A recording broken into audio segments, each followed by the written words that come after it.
Ross, hello, how are you? Good, Pyotr. Is it Pyotr? It's Piotr, but you can call me Pyotr. Peter if it helps. Nice to Okay, meet Peter. you. Nice to meet you, sir.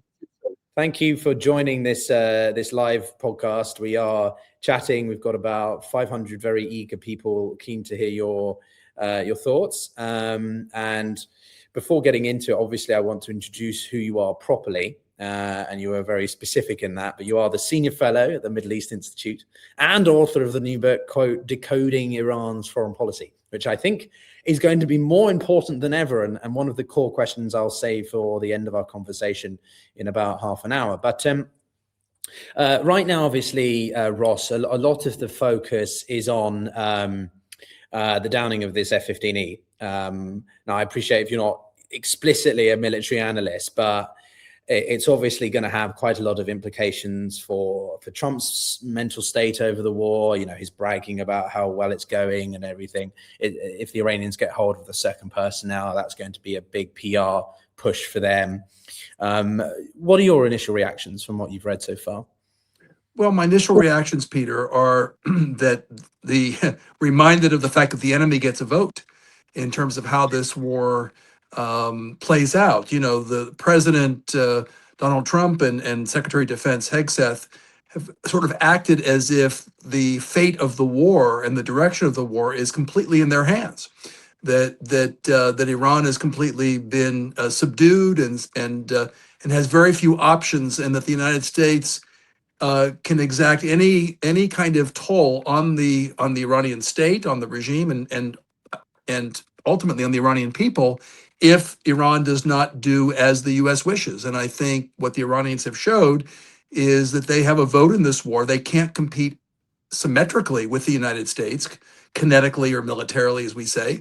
But they do have options available to them. And this was a classic case where they can actually have some kind of a kinetic or military win, perhaps, or at least exact a cost on the United States. So I think it should be a reminder that this war is not going to end just when Donald Trump decides it's going to end, but when the Iranians also have a say on when it ends. Certainly, we're actually joined by Aaron Miller just up the road from Carnegie about an hour ago, and he echoed your thoughts quite clearly as well. But one of the things that I just don't understand is what the Trump administration were thinking. Now, I'm sure you're going to say, well, if you could answer that, then you'd be everywhere. But what is the objectives here? Are they just changing on a daily basis based on what Trump says? Or is it all part of some smoke and mirrors strategy and they know exactly what they're doing? Well, you know, I just got back from Doha for a couple weeks reporting on the war with Al Jazeera. And when I got asked that question, I said, you know, I wrote the book called Decoding Iran's Foreign Policy. I did not write a book called Decoding Donald Trump. And so I will put that out there as well. Listen, I think it's very clear that there seems to be no real political strategy here. Now, let me say that if you look at the operations of the U.S. military, tactically, it seems to be doing extremely well and it's operating brilliantly. But you know, the way our country, the United States, is set up is it's run by civilian leadership with a military that reports to civilian leadership, and it works the best when you have a military when military operations are attached and linked to a clear set of political objectives. Forget for a minute the strategy itself, just the objectives. And we don't seem to have that. We seem to, the objectives seem to be a moving target, and they're not clear. And then the strategic side of things, there seems to be no clear pathway to use military means to achieve some of the goals that purportedly the United States has put out there, and particularly the Strait of Hormuz. For example, the Strait of Hormuz was open before the war. It's now partially open, it's partially closed, and what Donald Trump is threatening military action to open the strait. And it's not clear to me, having just come back from that region, that even a military action would in fact open the strait, because the strait is going to open up when commercial ships decide it's safe to do so, and when insurance companies decide they want to insure ships to go through there. So I think what we're looking at, Peter, is a example of a superpower that has chosen to take a military pathway with the belief that the objective of regime change and perhaps rebombing already obliterated nuclear sites would happen within a few days. And that since that did not happen, we have seen not just mission creep, but we've also seen military action seemingly taking place without any clear political goal. Karl von Clausewitz, the ancient or the 17th, 18th century Prussian strategist, said that war is a continuation of politics by other means. Well, this seems like a war where the means are also the ends, because there seems to be no real clear political objective or achievable political objective. So when I was at SAIS in 2019, late 2018, 2019, there was a notable escalation around the Strait of Hormuz, where the Iranians were seizing tankers and threatening the maritime security quite significantly. And a lot of people were concerned about just what this meant, just how potent is the IRGC. And, in the past 9 months, there's been a lot of, reversal of that, or sort of reconsideration of just how capable the Iranians are. The proxy network has been dismantled or incapacitated. And obviously now, with the operations taking out the head of the snake, as some people call it, Iran's been exposed as a bit of a paper tiger. But clearly that's also not the case, because they've made shifts in their strategy since the 12-day war. And the system, maybe not the head of it, but the overall system, the IRGC, is very palpable. It's still very capable. It's very decentralized, right? So when you look at how the war is going, what is your assessment? Is Iran still a very potent entity, or it's not as clear as it's weak or strong? We just don't know. Well, Peter, I think what we're seeing, number one, is that the Iranian regime itself seems to be resilient. Now, it's obviously taken a significant hit with the decapitation strategy, elimination strategy of the Israelis and the United States. But one of the things we look for in terms of strength of an adversary is their ability to have some kind of command and control capabilities, and the Iranians seem to still exhibit their ability to launch missiles at the GCC states and at Israel and at U.S. assets in the region. I think one of the things that we are seeing is that this is a plan that the Iranians have had, not just since the 12-day war, but arguably going back to right after 9/11. Because if you remember, after 9/11, Iran was cooperating with the United States in Afghanistan. And shortly after that cooperation, just within a month, George W. Bush, in his State of the Union address, called Iran part of the axis of evil. And I think what the Iranians took away from that moment was that the hostility from the United States was structural. It wasn't just situational. It was structural. It was built into the system. And that ultimately this moment was going to come. And part of it came out of the Iran-Iraq War, when Iran was isolated. Virtually all states except for Syria were basically at least 2 years into the war, it lasted from 1980 to 1988, when Iraq invaded Iran, backed Iraq. So this notion of strategic loneliness that came out of the Iran-Iraq War and then the post 9/11 environment was the strategic loneliness notion militated towards Iran developing strategic resilience and autonomy. And the 12-day war clearly was sort of the last event that told Iran that they had to build resilience in terms of their leadership structure, and that any kind of flexibility that they showed during the war, and they did abide by the ceasefire that Donald Trump basically announced, that any kind of flexibility and pragmatism they showed is construed by Washington as weakness. And you see that coming into this war Peter, I think, in the sense that the Iranians, number one, built institutional resilience. It's a very institutionalized centric system.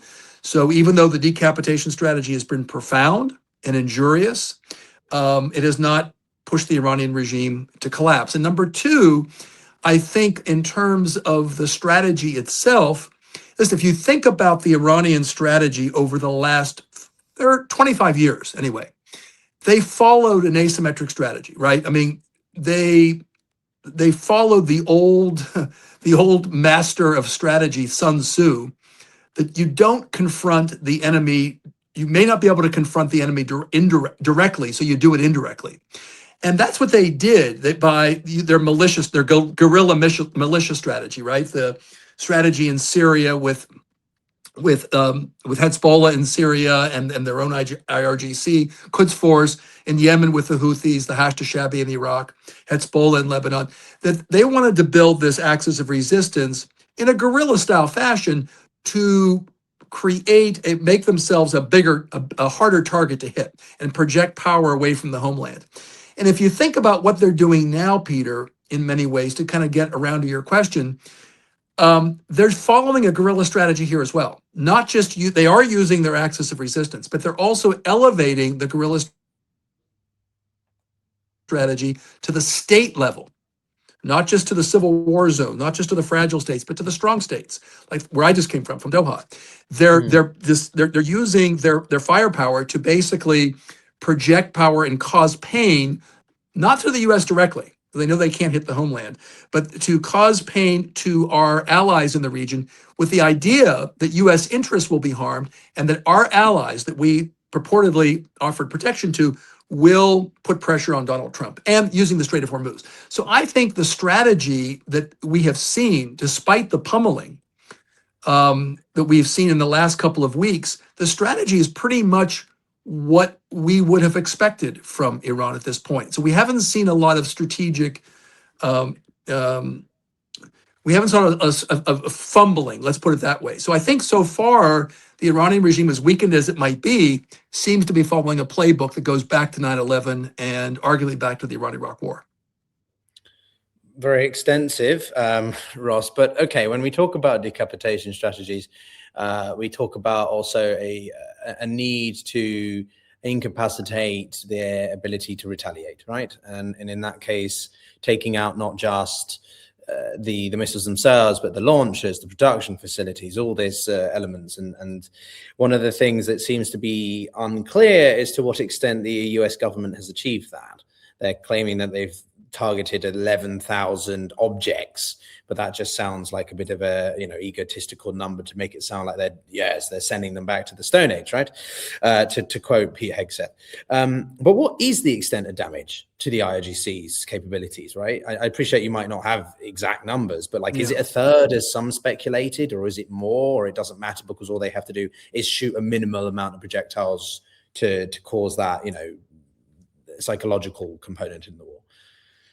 Well, every time that the president says that that Iran is begging for a negotiation and is completely defeated, we see a pickup in IRGC attacks or Iran's attacks on Israel and on the Gulf Arab states, clearly to send the message that they have more. We really don't know, and I certainly don't know what they have in terms of capability.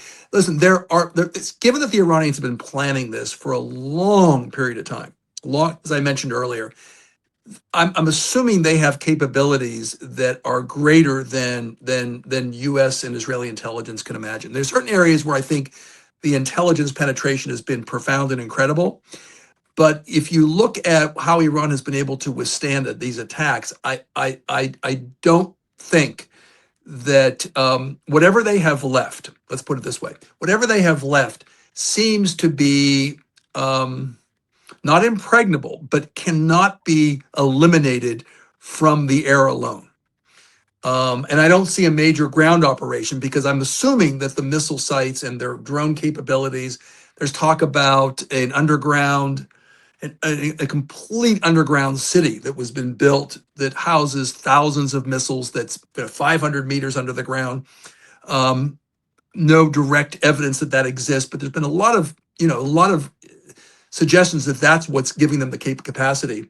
I think that that Iran, I think, has a plan for how many missiles they are going to use at a given point in time. And I think we see that. And I'm assuming that they have, given that their drone capacity is mostly indigenous, something they've produced internally, that there's some production capabilities going on as we speak. But I don't want to get too far into it, Peter, because I'm not a military strategist, much more of a foreign policy strategist. But it seems that whatever they have, we're not going to be able to eliminate completely, number one. And number two, to the degree we can eliminate it in a significant way, it's probably, there's limitations to what we can do from the air. No, that's fair enough. I, like you, are not a military strategist, but I also want to just notify people watching, if there's a slight lag, it's because I am coming to you from Tunisia, which is effectively in the Middle East. But this trip was planned way before this war was ever realized. So that the spotty Wi-Fi might be a bit of a pain. But aside from that, I think what's really interesting to understand from you, Ross, is the Gulf states. You mentioned you've been in Qatar, and one thing I'm thinking about from a grand strategic standpoint is, of course, how does this all filter into the Abraham Accords, normalization with relations between Israel, Saudi Arabia, but also the petrodollar and where China fits into all of this. I appreciate your focus on Iran's foreign policy, but when you put it in the context of everything that's happening now, what do you think this means in the short, medium, longer term? Yeah, well, there are different schools of thought on this, Peter. My thought when I was sitting in Doha and actually physically feeling the effects of the missiles coming into Qatar when they hit I was right near there when they hit the Ras Laffan gas terminal. My initial thought was that the Iranians are not doing this lightly. They're not taking this lightly. The Iranians have spent the last number of years working diplomatically to improve their relations with most of the Gulf Arab states, particularly Saudi Arabia, which reestablished diplomatic relations with Saudi Arabia in March of 2023. So knowing something about the Iranians, I knew they did not do this lightly or gladly, attacking the Gulf Arab states, because they knew that would possibly do irreparable harm, or certainly do harm to Iran's ability to engage the Gulf Arab states collectively. But I think a couple things. One is they have been somewhat selective, and they have launched attacks on Qatar, but far less than than the attacks on the UAE, which were party to the Abraham Accords and were part of the Abraham Accords, and where we believe U.S. missiles have been launched from. But I think the Iranian calculus, and this can be challenged, Peter, and I'm open to it being challenged because it's too soon to tell. I think what the Iranians are calculating is that long term, when this war is over, as angry as they are at the Iranians, they have to contend with Iran because they live in the same neighborhood, and that there will have to be a pathway back. But I think they're relying on the fact that long term, there will be a reconfiguration or recalculation on the part of the Gulf Arab states about relations with Israel. You mentioned the Abraham Accords, which Bahrain, UAE are part of. And that ultimately there will be questions about the utility of the security arrangement they have with the United States, whether in fact it's really a security arrangement or whether it's a boomerang, because it was a war that the U.S. and Israel launched, and the party that's paying, the Gulf Arab states, are paying a heavy price for that war. I think the Iranians are calculating that there will be a reconfiguration and that there will be major questions about relations with Israel. When I was in Doha in December, I was there for most of the month of March, but I was there also in December. There were more questions about Israel as a destabilizing regional force than there were about Iran. Iran was kind of at the weakest point at that point, and they were concerned about Israel. So I think the Iranians are calculating that. Now, there's been talk about a fortification of GCC-Israeli relations because of the war. and because of the need to deal with a more aggressive Iran. I don't subscribe to that view. I think that the notion that somehow the United States,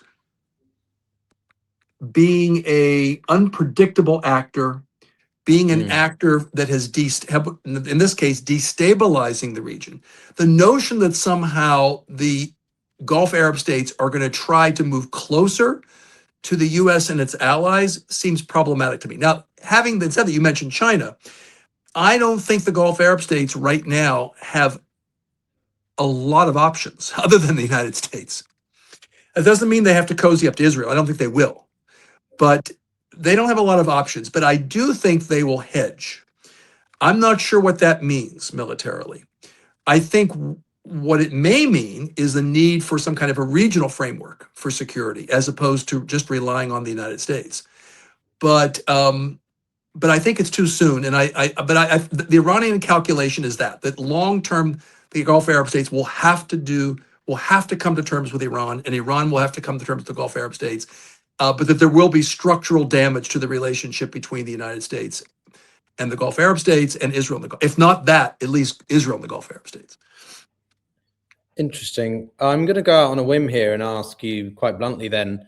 Obviously, NATO has become a centerpiece of this because of the Europeans' reluctance to get involved with Trump's war of choice, which I, to be honest, frankly, support. But, you know, you've just come from Qatar. And so I'm curious, as a non-major NATO ally, has there been any discussion from the Qataris about the relevance of NATO, about Europe's role there, their frustration with Europe, or they understand? I appreciate, you know, that might be a bit of not a very important element in the broader scheme of things, but I'm just curious about that because NATO is looking shaky with the US threats and et cetera, et cetera. You know, I think the way that I have been able to read the tea leaves of the Gulf Arab states over the last year is that they've seen how little influence NATO members and NATO as a treaty has on Donald Trump.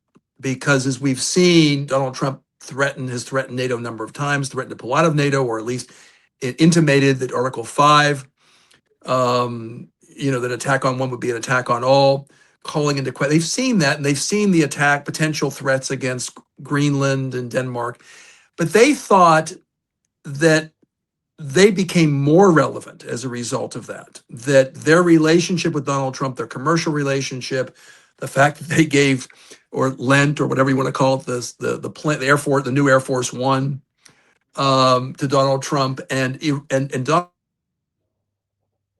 Donald Trump's focus and affinity towards monarchies and countries who weren't speaking about human rights, but were more focused on commercial relationships. They, I think, believe that they were the beneficiaries, or at least that they were spared the ire of Donald Trump's questions about alliances, and I think so. This is a wake-up call. I don't think they somehow think that the U.S. Wavering on NATO, I'm saying it kindly, wavering on NATO affects them. I think they're just frankly just reeling from the effect that this was a war, reeling from the effect of the fact that they tried to dissuade Donald Trump from launching this war. This is not their war, but they're paying the price. I don't think they're thinking that far ahead about what the implications might be of a collapsed NATO structure. I think they're now when the war is over and there are questions about who's going to help deal with issues around the Strait of Hormuz, will NATO countries become more important? At that point, I think maybe yes, but right now that's not where their focus is. Their focus is on dealing day to day with the onslaught from Iran and from questions about the ability, the fact that Israel may be a beneficiary of this war, but they will not be, and the fact that the United States seems unable to protect their interests. Well, if we can just run with this thought for a moment, hypothetical, but I'm curious how Iran responds to this. So under the assumption that NATO minus, as it's called, without the US becomes a thing, but that you've got this discussion amongst European states, 35 nations discussing, of which the Gulf states are joining, right? I think in London in the next week or something. Right. Are going to be discussing about broader maritime security. Could there be a situation where the Gulf states are part of a broader NATO minus coalition? If so, what does Iran do about that? Or they don't care because it's the US and Israel that initiated this conflict, and therefore it's... I think the Iranians are in a, I mean, the answer is it's quite possible, because I think all of the interested parties, Gulf Arab states and the Europeans in maritime security in the Gulf, are going to have to do some planning together. I think the Iranians, I guess from a strategic perspective and a viability perspective, if the goal is regional stability, and remember, the Strait of Hormuz is part of a broader system of stability. It's not just the Strait of Hormuz; it's also the Strait of Bab el-Mandeb and the Red Sea and the security of the Gulf Arab states. It's a whole system of security. I think that the notion that somehow you can build a bulwark against Iran, which is kind of a Abraham Accords plus kind of a thing, the Gulf Arab states, not so much with Israel, but with the Europeans as a hedge against Iran. First of all, I'm not sure it's doable.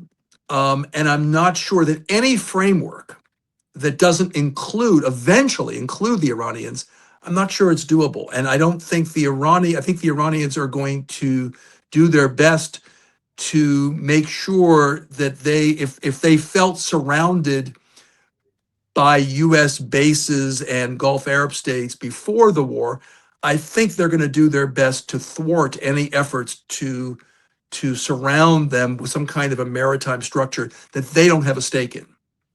If they have a stake in it, I think they probably might, at the end of the war, depending upon how this all ends, might be open to something like that. But something that excludes them, I don't think is good. First of all, I don't think it's workable, and I don't think it's going to create the proper response in Iran that's necessary in order to create a security environment where even a maritime security arrangement involving the GCC states in Europe can operate. I just don't see it as particularly viable.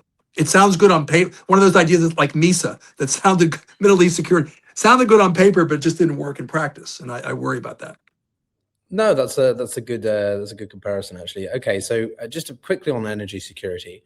Qatar shutting off the energy exports that they have, their production is insane. That happened within the first week. And now there's a lot of contingency plans about pipelines. I think there's about 3 or 4 that are under consideration through different parts of the Middle East, and also to build a couple more transit supply links. So what's realistic in this regard, and could it completely replace the Strait of Hormuz passage, or Iran can strike it if things come to that? Yeah, I'm going to abjure on that question, Peter, because I'm just not. You need somebody that really understands the energy pipeline. I mean, we did some work in Georgia, the Republic of Georgia, and I remember the BTC pipeline, the Baku-Tbilisi-Shehan pipeline that was designed to circumvent Iran and Russia and so forth, and it's been largely, I think, reasonably successful. But in terms of what are the options and how to weigh the various options, I would be wading into an area where I would be lightly armed. So I'm going to pass on that. Sorry. All right. Well, we don't want to put you in a quagmire like the Trump administration is. But what about, if I can get your quick take, if it's within your wheelhouse?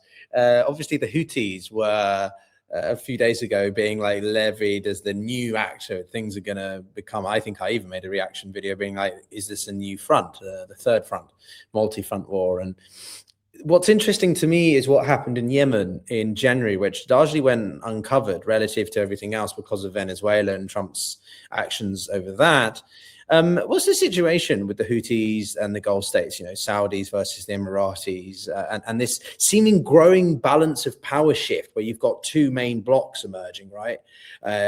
Can you take me through if that's of any relevance here, or is it too far ahead in the future? No, I don't think it's too far ahead. I mean, I think I can deal with the Houthis as part of the Iran front in terms of of the very. I mean, I know that the Houthis have threatened the UAE at this point, and they've obviously have launched missiles at the state of Israel. I think one of the questions going forward is going to be to what degree is Iran have some kind of command and control, or at least influence on Houthi behavior, and it seems like they do. You know, there were questions after the 12-day war when the Houthi stayed out and Hezbollah stayed out, whether in fact the Axis had sort of departed Iran in a way, that it sort of abandoned the Iranian project. And that seemed a bit stark to me even then.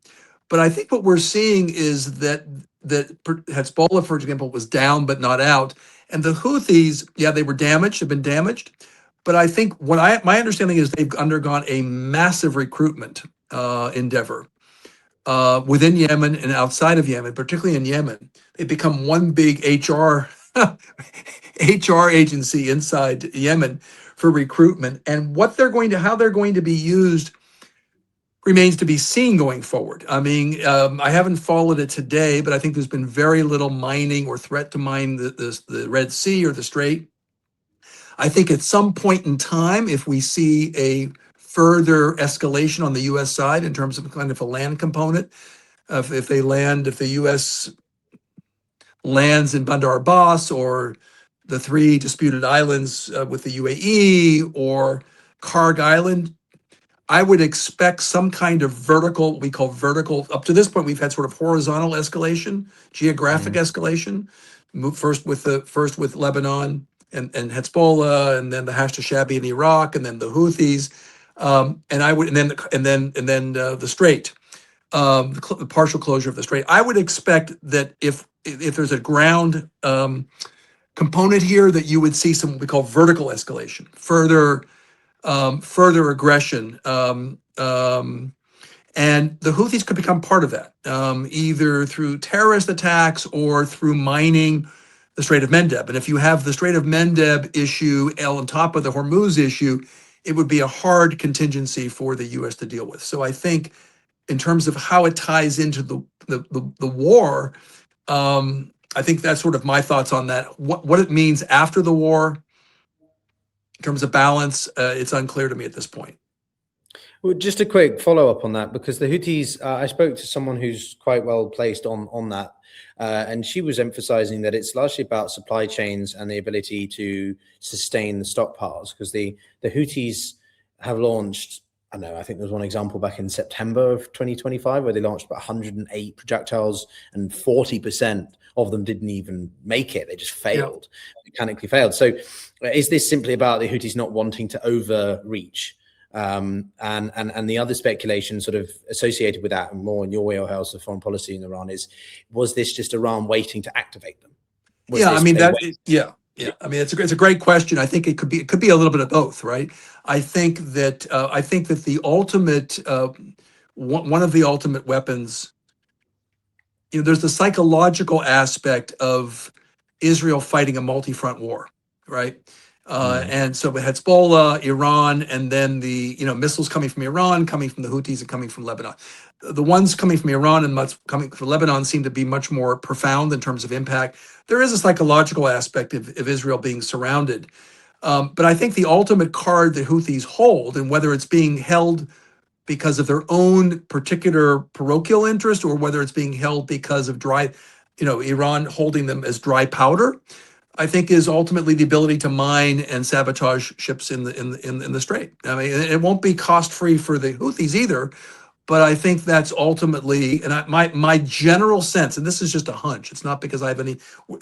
One thing I've observed in the last couple of weeks is that the ability to peer inside the Islamic Republic, something that we could do imperfectly before, but we could do it in terms of contact with Iranian officials and media and so forth. We could kind of get a pretty good picture. That's become much more opaque, and for obvious reasons, because of the internet shutdowns, and also because the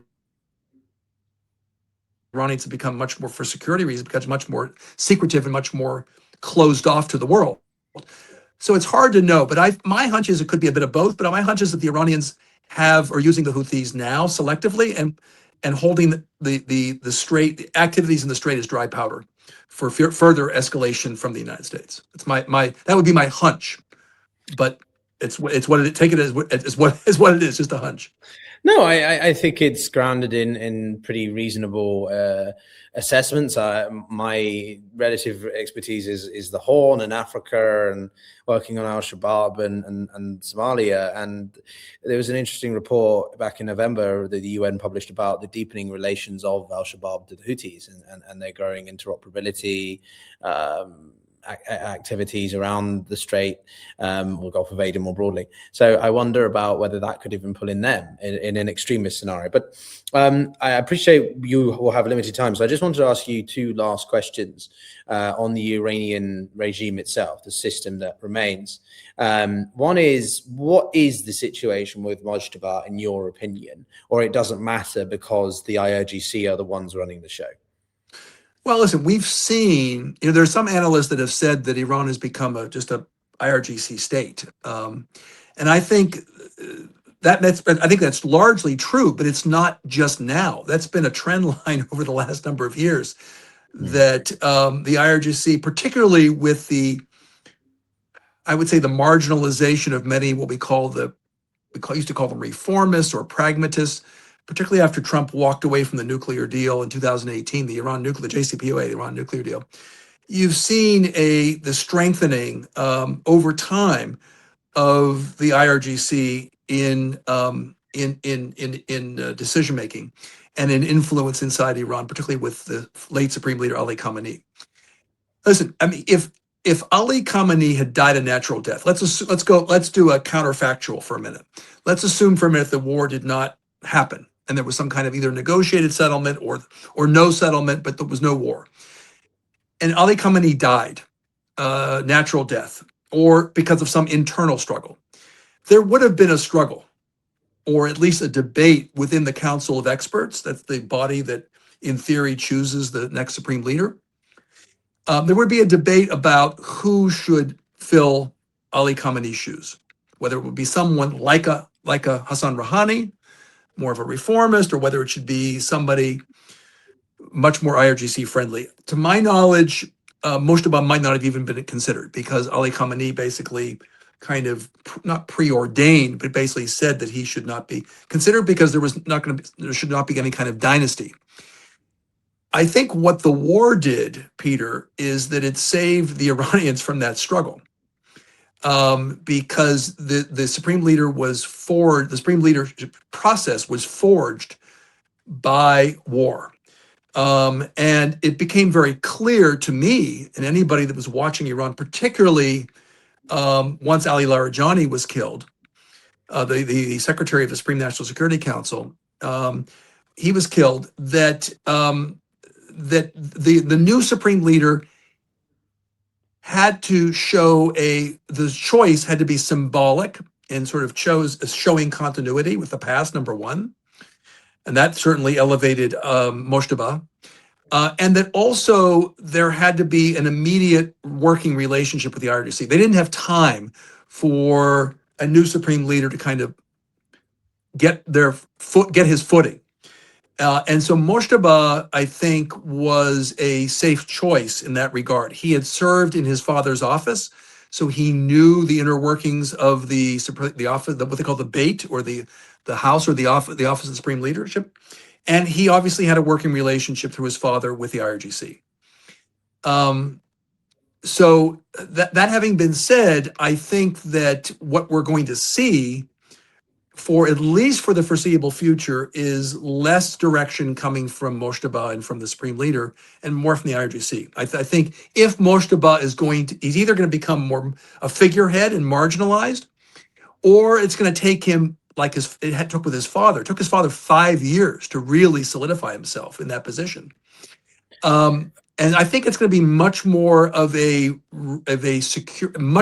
more of a security state than it was before, led by the IRGC. That's just my sense. But are we effectively, and to quote what Aaron said at the end of our our conversation was from a divine power to a hard power. Are we seeing an Iran that is relatively weaker to what it was before, competing for regional hegemonic status in the Middle East, and it internalizes and it becomes a lot more radicalized, a lot more militarized. It becomes sort of like a version of North Korea, but without Kim Jong-un as the de facto supreme leader. Well, he is de facto, but he's not ruling it, as you say. It's more the system as a whole underneath. Right. Or is that too speculative? No, I mean, I think that, listen, I think one of the things that I find fascinating about the current moment is brutal.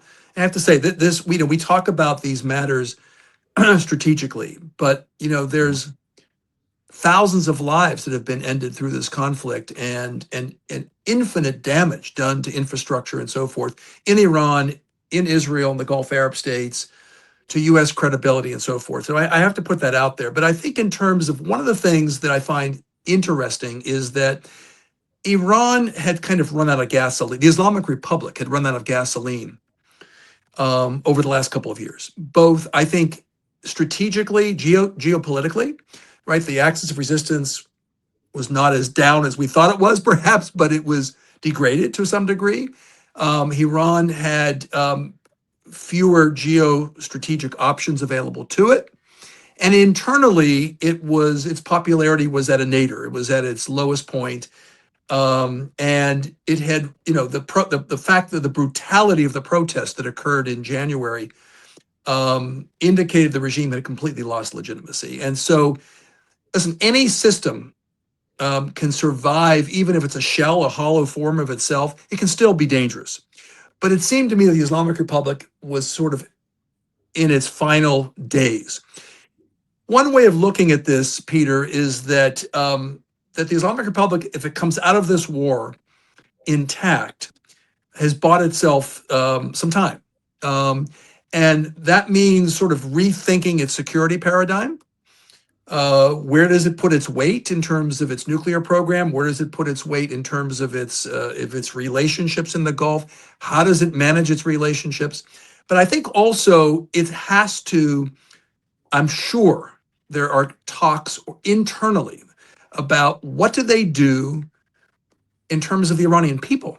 I mean, this is an opportunity perhaps, particularly since there seems to be, and we have very little beyond anecdotal evidence, there seems to be a spate of Iranian nationalism coming out. So I think the regime has to consider, how do they tap into that? Can a new leadership not erase the lack of legitimacy of the past, but can it build a new social contract with the Iranian people? And if the answer is yes, it's willing to reconsider its security paradigm a bit and rethink its relationship with the Iranian people, and maybe notionally being an Islamic Republic, but actually becoming much more nationalistic and much more of a securitized state that doesn't necessarily deal well with dissent, but also perhaps gets rid of some of the cultural wars or hijab and the limits on freedom inside Iran. I think there's probably going to be some space now or at the end of hostilities for them to reconsider that. So I agree. If you're saying that Aaron said we're going to go much more from the sort of an ideological state to a much more of a hard power state, I think I think Iran was that already.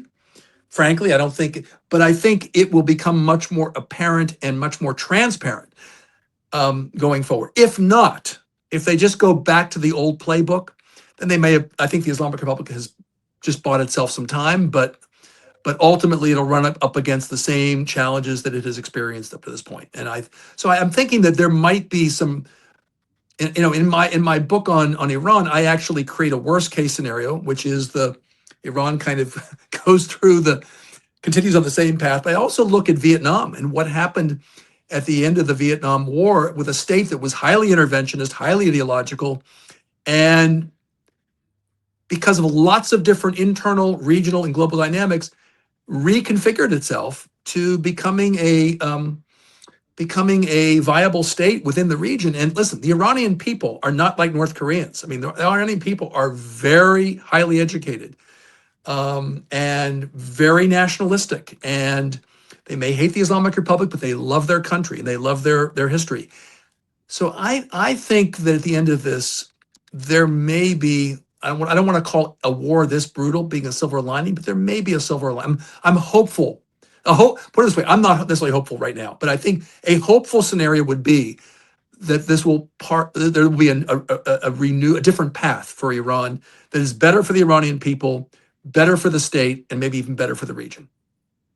You know, as a Brit, I like to end on a cautiously optimistic or hopeful ending, Ross. But I do have to ask one cheeky follow-up question, if I may, which is simply, I spoke to Ali Vez of International Crisis Group a couple of weeks ago, and obviously a lot of ICG staff or some ICG staff had been part of, or relevant, Robert Malley, when he was part of the organization, was on the negotiation team for the JCPOA, and we haven't really touched upon the Iranian angle. So could we see a situation where the Islamic Republic, the IRGC, follows through on being a near nuclear power threshold nuclear state to actually having a weapon? And what does that mean as a threat to the West, so to speak, right? Or you think it will be so focused on trying to ensure its resilience and legitimacy as a leadership in Iran, that it will focus at home first? Yeah, I mean, I think the question becomes, when I was asked in Doha, Peter, about the 15-point plan versus of the United States and the 5-point plan on Iran and where that stood in terms of the nuclear issue you're talking about. And I said, it's almost silly to talk about negotiating points while there's an escalation in conflict, because the priorities of each of the sides is going to change. Because war does change priorities and it changes societies, and it's going to change the strategic calculus of Iran going forward. I think Iran has discovered a new nuclear bomb in a way, and that's the Strait of Hormuz. They could overplay their hand, right, with that. They could certainly overplay their hand, and it can come back to bite them. It's unclear to me. I think I think Iran will be, if there are actual negotiations that take place, if the war just doesn't end as a war of attrition, and I think the Iranians are going to try to make sure that doesn't happen, I think there are going to be serious opportunities for Iran to think about the nuclear file and what that means. Now, there could be a possibility. One possibility is a dash to a nuclear weapon. I don't think that'll be the number one priority. I think it'll take some time. I think it will possibly be detected. And I don't think that'll be the number one priority. But that is a possibility. If, in fact, there is so much damage to Iran and there is no flexibility on the part of the United States, they can't get sanction relief, and it's a war of attrition, then I think that pathway will be open to the Iranians. I think if there's a negotiated solution and a broader security framework and some kind of not just a ceasefire, but an actual non-aggression pact and full sanction relief, and that the U.S. has had to concede something beyond what they would have given in Geneva, I could see the Iranians, going back to something that basically, unblended or reblended the 60% uranium, bringing it down to 3.5%, and possibly agreeing to some kind of consortium. I could see them doing that, assuming that they believe that they have reestablished leverage and deterrence. So I really think the question I think all of these questions really need to be considered within the context of how the war ends up, because that's the basis upon which the Iranians are going to prioritize or reprioritize all of these issues: the Strait, the axis of resistance, and even the nuclear issues. So I think it's going to depend on what we see over the next couple of weeks. And if that sounds like a hedge, it's not meant to be. I just think I don't think we can calculate now how Iran will prioritize any of these issues until we see how they end up and how the US ends up and Israel ends up at the end of the war. If they believe they will be more willing. One thing I can tell you about the Iranians: they will be unwilling to negotiate if they're being construed or if they believe that they're operating from a weak hand, because they believe every time they've been perceived as having a weak hand, they get attacked. They will become inflexible and maximalist. If they believe they have a strong hand, I believe they will be pragmatic. And I think that's a good place to end, perhaps. No, it is. Thank you very much, Ross. You've been very extensive with your answers and time. And in the time that we have been talking, apparently the US has proposed talks in Pakistan and they've been rejected, and the Iranians have also rejected the US proposal for a ceasefire. So clearly the Iranians are, well, taking their time and very much to what you said. But Ross Harrison of the Middle East Institute, thank you very much. And we will be sure to link to your book, Decoding Iran's Foreign Policy, in the description of this. Thank you, Peter, and thank you to your viewers. Thank you very much, Ross. I'm going to stay on to just summarize, debrief, and I look forward to having you back, Ross. Take care. Well, everyone, that was Ross Harrison of the Middle East Institute.